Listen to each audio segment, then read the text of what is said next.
माझी सकाळची सुरुवात स्वयंपाकापासूनच होते. युवांचे पप्पा सकाळी लवकर कंपनीत गेले. 2-3 पोळ्या उरलेल्या होत्या, तर त्या मी छान करून घेतल्या माझ्या आणि युवांसाठी. आणि मी अशाच पोळ्या करते, ताव्यावर म्हणजे फडक्याने मी सेकत वगैरे नाही, डायरेक्ट मी याच्यानेच हे करून घेते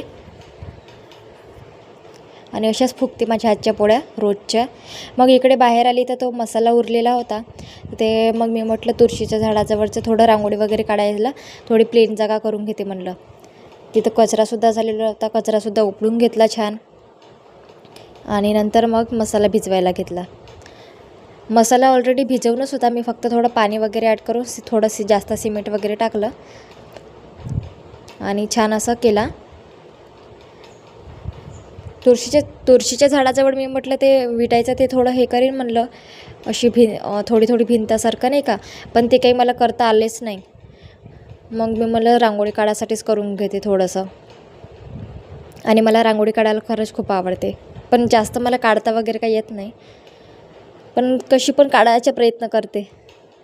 नंतर मग हे सगळे काम मी करून घेतले.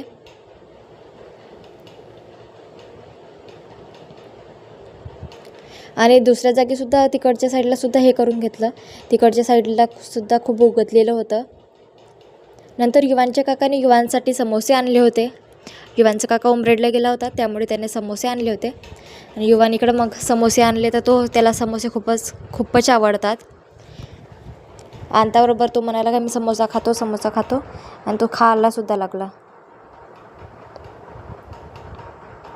प्लेटमध्ये घेतला आणि तो खायासाठी बसला. मग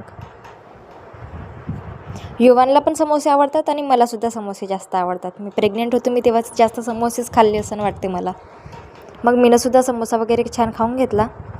हे सगळं काम केलं नाही. आज आमच्या गावाला पाण्याचाच मोसम दिसत आहे. पाणी येते का तर माहीत नाही.